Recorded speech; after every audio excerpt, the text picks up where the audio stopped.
Today's episode is sponsored by Honey, the easy way to save when shopping on your iPhone or computer. How do you feel about online shopping? Do you do it often? And how many times do you scour the internet looking for a promo code that works when it's time to check out? Well, thanks to Honey, manually searching for coupon codes is a thing of the past. Honey is the free shopping tool that finds promo codes and applies the best one it finds to your cart. Imagine you're shopping on one of your favorite sites. When you check out, the Honey button appears, and all you have to do is click Apply Coupons and wait a few seconds as Honey searches for coupons it can find for that site. If Honey finds a working coupon, you'll watch the prices drop. And Honey doesn't just work on desktop, it works on your iPhone too. Just activate it on Safari, on your phone, and save on the go. If you don't already have Honey, you could be straight up missing out. And by getting it, you'll be doing yourself a solid and supporting this show. Get Honey for free at joinhoney.com/podcast. That's joinhoney.com/podcast. A quick warning. This episode will include descriptions and discussion of sexual violence and rape. This is a Vault Studios production. I'm Reed Redmond. I'm Will Johnson. The show contains graphic material and is meant for mature audiences. This week on True Crime Chronicles. When you are incapacitated, that is a crime. When you can't consent, that is a crime. For him to not have been questioned, he's able to be identified, to me, that's troubling. There were a number of women that came forward, and the one thing they all had in common was not just the fact that they were reporting that they were raped, they were reporting they were violated. They were reporting that they were not being treated properly by authorities.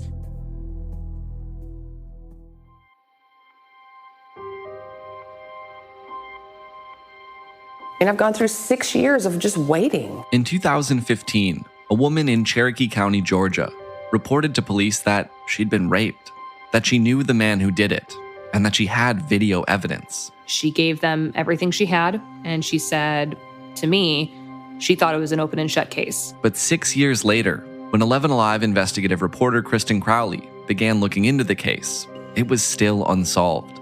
A spokesperson for the sheriff's office said, quote, investigators have been unable to obtain any physical evidence or corroborating witness testimony that would provide probable cause for arrest. The police department or the sheriff's office was saying they could not prove where these videos were taken. And it was a vicious cycle. It was a matter of, okay, you may not be able to prove it, but why don't you ask the person who's being accused and maybe he will tell you, and then you don't need to prove it, which is exactly what we did, and they didn't. And so that was a level of them not doing the work, them not putting in the work. They wanted some kind of smoking gun. For a murder, it's really easy. You find the murder weapon, it doesn't matter whether you have somebody coming forward. It doesn't matter whether you have video evidence. You've got the weapon, and now you start working from there.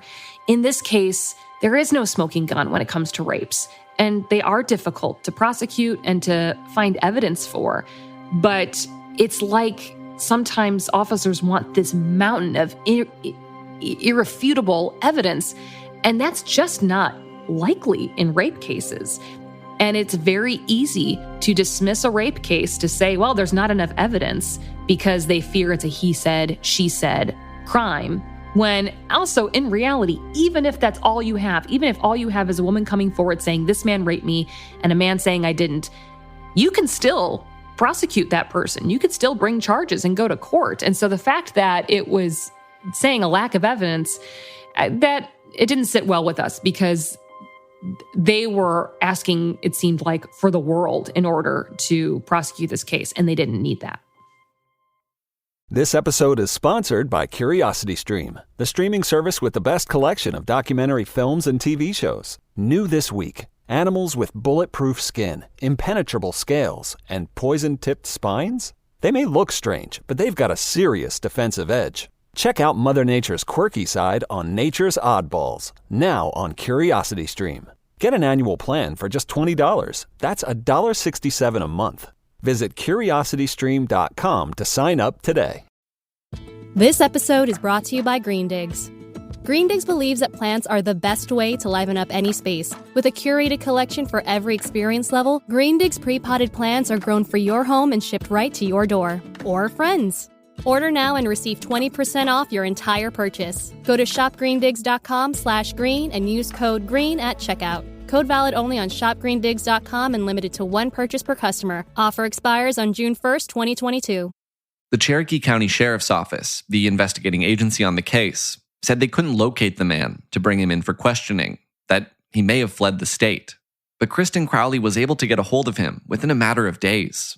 And not only did the man tell her he was still in the county, but he also said he'd just been pulled over by the same department that had been saying they were looking for him. And when I asked Cherokee County about this, they got very defensive initially. And they said, well, this isn't our fault. There was no warrant out for his arrest. Our deputy couldn't have possibly known that we wanted to speak with him. To which I countered, if you want to speak to somebody, don't you have something in your system to alert people that if one of your deputies encounters this person that you are seeking to question in a very violent crime, that they will know they've come across this person? And it was very, very combative when I spoke to Cherokee initially about this. They were very defensive about this. And again, this is back in May or June, that we were having this conversation over the phone because they refused to speak to me on camera. And they thought they did nothing wrong.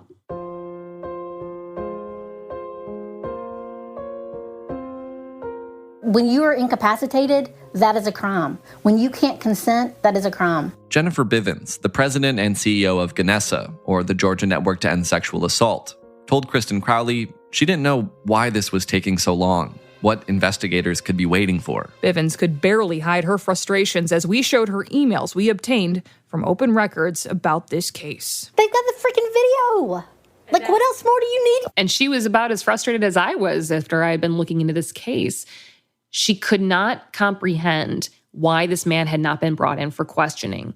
And that's where the whole crux of the problem came in a lot of this for this story and for this investigation. Is it seemed like a very simple step was just not taken. And because that step wasn't taken, the other steps to pursue this case weren't able to come to fruition. Kristin and the Reveal team at 11 Alive decided to take a closer look at clearance rates of rape cases in Cherokee County.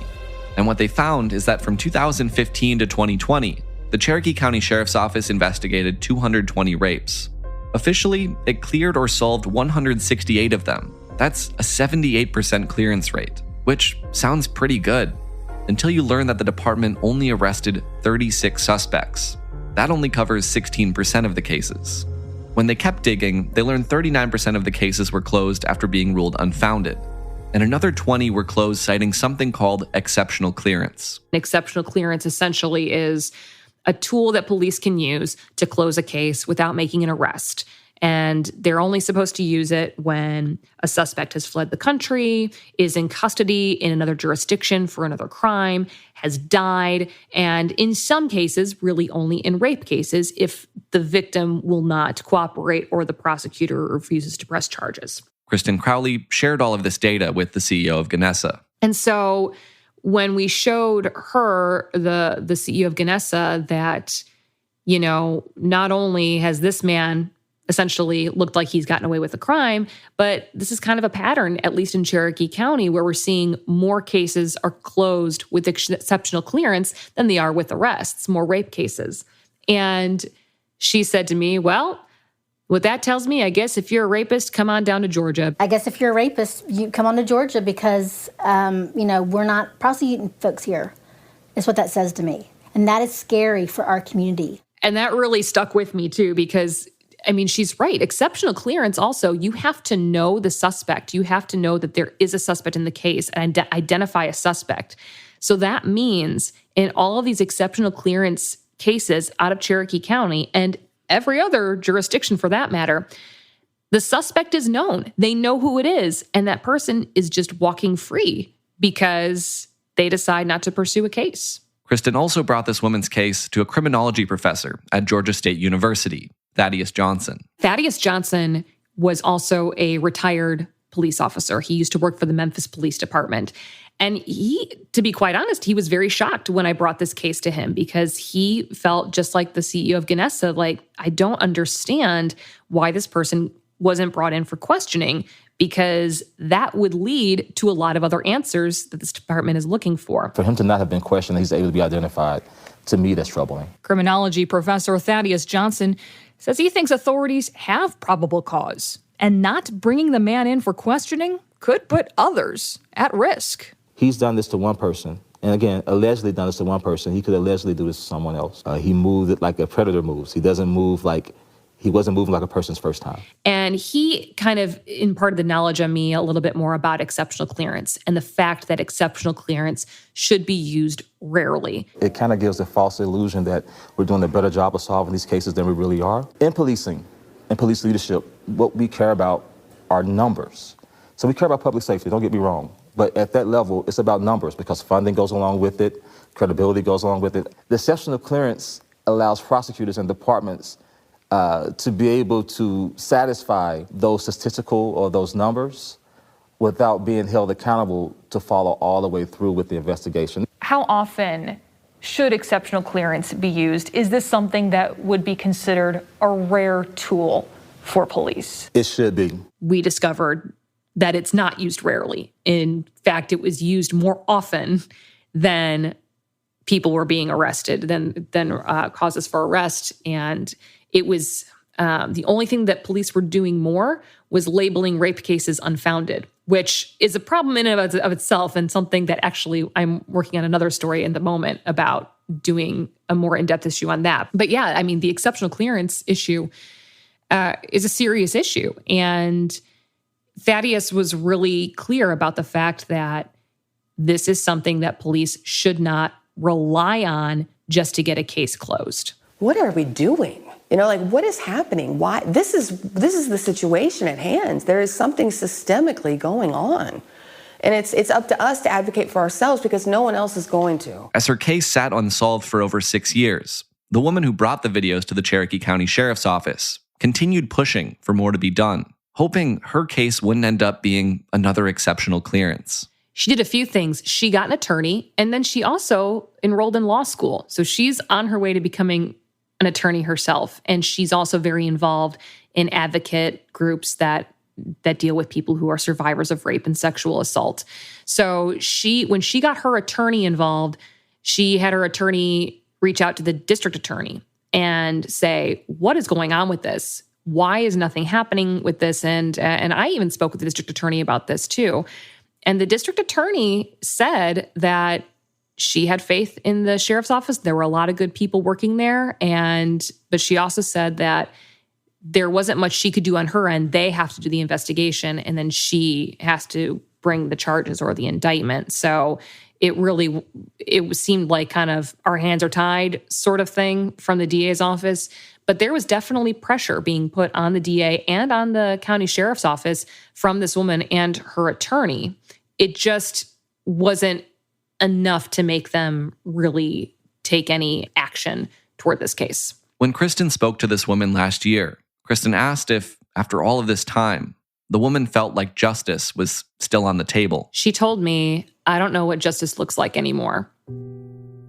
And I wasn't really surprised to hear her say that, because after I had spoken to her for that interview, we had been talking for 45 minutes, and you could just tell in her face and in the way she spoke, she felt defeated. And she felt like no one has listened to me for years.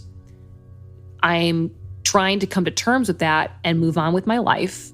And at this point, he should have been arrested 5-6 years ago when I first reported this. That would have been justice. So now I don't even know what to do anymore. I just want to move on with my life.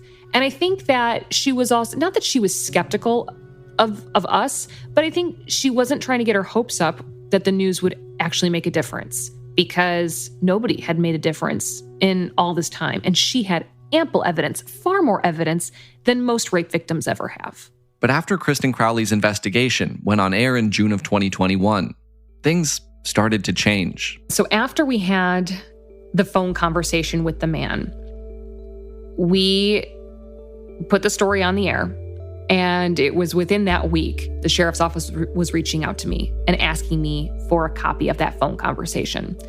And the woman had reached out to me and saying that they told her if they had that phone conversation, that then it was likely they could actually make an arrest in this case. 11 Alive had posted the full conversation online and directed the sheriff's office to that video. So they took that recorded phone conversation.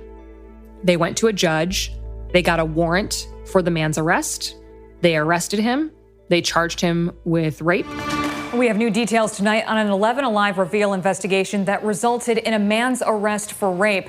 I now have a copy of the arrest warrant detailing how our investigation was able to put him behind bars. And they noted in the warrant and in the criminal complaint that the phone conversation with the news was the impetus for getting this man arrested, because he had admitted not just to making those recordings, but to where those recordings had happened.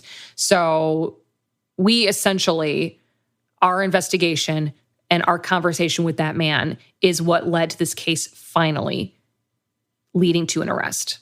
The woman who first brought the videos to police received the news she'd been waiting on for more than 6 years. She was just in shock. She just couldn't believe, I can't believe they actually did it. They actually got him. And she felt relief. And she felt, I think, justified finally that all of this time that she had come forward and been making noise and saying things, that she was finally listened to. And all the work that she had done in these last 5-6 years weren't for nothing.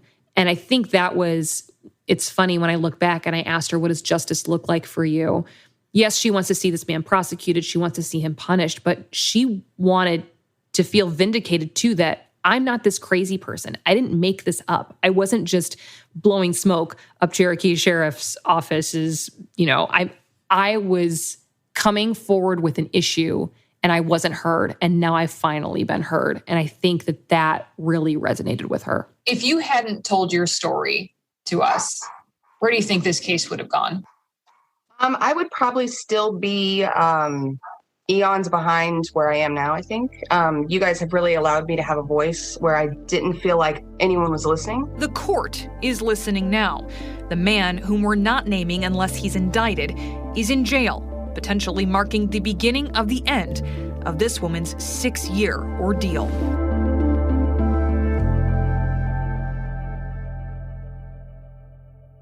Something else has happened since 11 Alive's investigation aired. Other women have reached out to Kristin Crowley with similar stories. After we did our very first investigation about this issue in Cherokee County, we started getting a handful of emails from people saying they either experienced the same thing or they knew somebody who had experienced the same thing. And the first one that I had was a mother who came forward saying that this had happened to her daughter, that her daughter had been raped at a party, and not only that, but that they had connected with another young woman who reported she was raped at the same house, different party, by the same person. Both were reported to Cherokee County. Both never resulted in an arrest. And so you had two women who didn't know each other who say they were raped at the same house by the same person, and there was never an arrest. A second woman came forward saying she had been sexually assaulted during a massage at a business in Cherokee County. And in this case, we actually had evidence showing the police did not take her seriously. We had a recording of the officer going to the spa and basically making excuses for why she reported the sexual assault and telling the suspect, I don't think you did this. Be careful where your hands travel. Sometimes people, you don't know what they've been through in the past. They may, think something happened, but it really didn't happen. So just be careful. I would just say, be careful going forward where your arms travel. Yeah. Because some young women come in, you don't know what their background is if they've been assaulted before. Yeah. Sometimes they can make up something in their mind, or they can think something that didn't happen, and they'll be convinced that it happened. And he laughs, and that was it. And that was traumatizing for this woman to hear as well, because not only does she say, I've been sexually violated, now she feels like the people who are there to protect her are laughing about her and totally dismissing her. It made me so hurt and so angry, because it sounds like he is telling them, she's just making this up. Just be careful where your hands are going. And there was yet another story. And then the last woman was a woman. She said that she had been raped years ago, but she believed she had been drinking, and she believes that her drink had been spiked. And she was with a friend who had blacked out, who she also believes their drink had been spiked. The friend said as much as well. And she believed she was raped. And she had a past history with drug use. And she believed that police were not taking her seriously. So there were a number of women that came forward, and the one thing they all had in common was not just the fact that they were reporting that they were raped, they were reporting they were violated. They were reporting that they were not being treated properly by authorities, that authorities were dismissive, that authorities kind of admonished them, made them feel like it was either their fault or that they were making it up. And it was just this pattern from the very same things that the first woman was saying, this pattern of feeling not believed. Eventually, Kristin Crowley got an opportunity to bring all of these accusations directly to the Cherokee County Sheriff's Office. I did. I played a number of sound bites, essentially, for the department when they finally agreed to talk to me. It was so traumatizing. I was in therapy. It was like every time I got an email, it was just this breaking of my spirit. And I said to them, these are what women are saying about you. It's not just that they were traumatized by their alleged rape and sexual assaults. They're saying they're traumatized by the people in your department.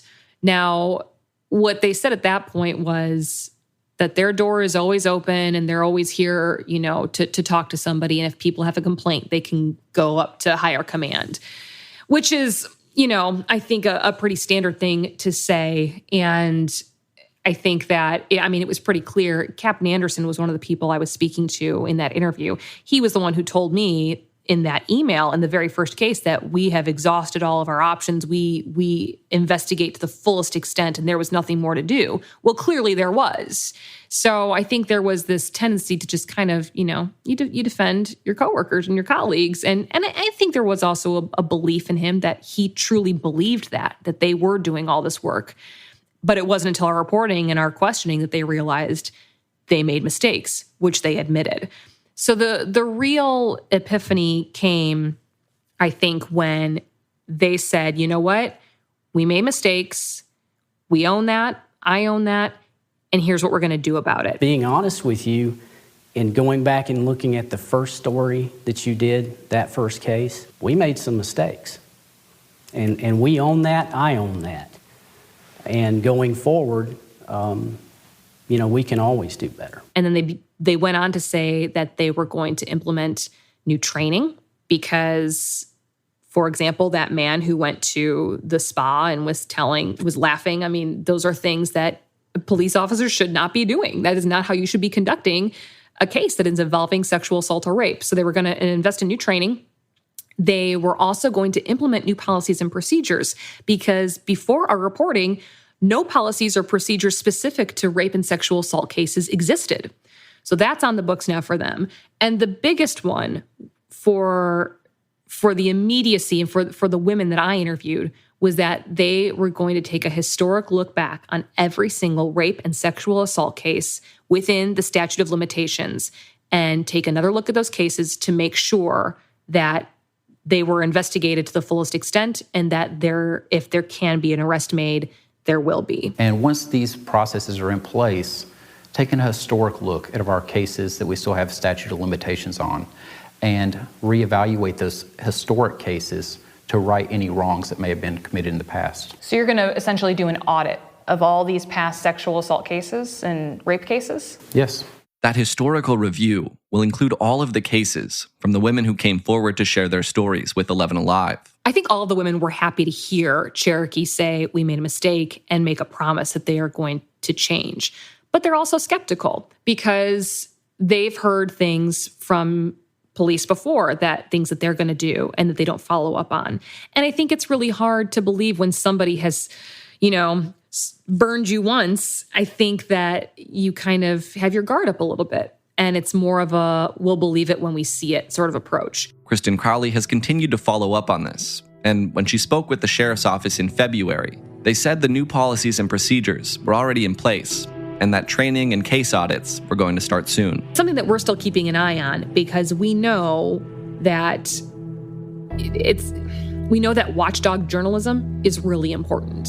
And if we just said, okay, great, you said you're going to do this, that's awesome, bye, see you later, probably a lot of things would not get followed up on, and a lot of people would not follow through on promises. So we want to make sure they follow through on that promise as well, and we are keeping a close eye on this. This episode is brought to you by Rad Power Bikes. What does getting outside mean to you? Is it going for a walk, a run, even a bike ride? What if that bike had a motor on it and allowed you to pedal or throttle to your destination, even if that destination is simply getting back to fun? Rad Power Bikes designs electric bikes that let you do just that. They empower riders of all types to discover biking's benefits. Schedule a test ride today at radpowerbikes.com. This episode is brought to you by Carvana. Carvana is in the business of driving you happy. They put you in control of financing your car with payment plans that fit your plans. And their simple tools help you customize your down payment and monthly payments so you can instantly see a variety of cars that fit your budget. No surprises, no hidden fees. So, to buy a car that makes you happy, visit Carvana.com or download the app. For True Crime Chronicles, I'm Will Johnson, along with Reed Redmond. Reed, just a few questions to wrap up this episode of True Crime Chronicles, the second part of this story. We heard Kristin Crowley talk about this label that police use called exceptional clearance. First off, can you clarify the relationship between that data and this case specifically? Yeah, so as I mentioned earlier in the episode, this case in particular was never designated as an exceptional clearance. Had it been labeled that, it would have been considered a closed case. So for most intents and purposes, it would have appeared to be a solved case. And the reason that that's relevant is that, A, there are a lot of similar cases that have apparently been closed using exceptional clearance, so it's worth discussing in that context alone. But then, B, I think it's worth asking, how close was this case to being labeled an exceptional clearance and being closed by the Cherokee County Sheriff's Office? The reason, as we heard Kristin Crowley explain, that exceptional clearance exists is to close a case when there are circumstances beyond an officer's control that prevent them being able to make an arrest. And in the records that Kristin was able to get a hold of, the detective on this case was saying things like, I think our suspect has fled the state. I don't think he's going to surface anytime soon. We're not going to be able to bring him in for questioning.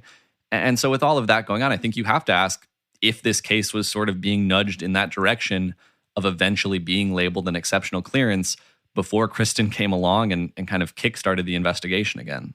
Reed, how does Cherokee County compare to other jurisdictions in Georgia when it comes to this idea of exceptional clearance? Well, Kristin and 11 Alive requested records from a handful of other departments in Metro Atlanta, and they got data back from a few of them. A couple did say the data would be really costly to get together, that they didn't have complete data for that. But there were 3 departments in the area that shared their data, and Atlanta police were one of them. They did clear more cases with arrests than with exceptional clearance, but the numbers are not really where you'd want them to be. They still cleared 20% of their rape cases using exceptional clearance over the last 6 years. Cobb County Police was another one of the departments that shared their data. They exceptionally cleared 28% of their rape cases compared to an arrest rate in those cases of just 16% in the most recent data. And then Forsyth County was the other one that shared their information, and they had the lowest number of exceptional clearances, but still out of 70 rape cases that they reported in recent years, they had 48 that were unsolved and inactive, so presumably not being investigated at all.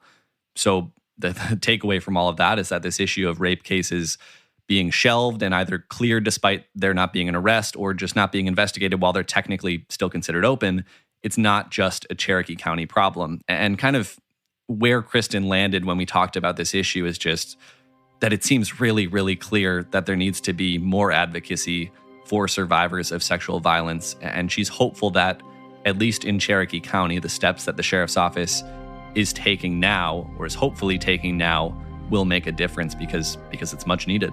All right, Reed, thanks for bringing us the story and these episodes these past 2 weeks. And also thanks to Kristin Crowley and the Reveal team at WXIA in Atlanta. True Crime Chronicles comes out every Monday with new episodes, and we'll be back next week with a new case and a new story.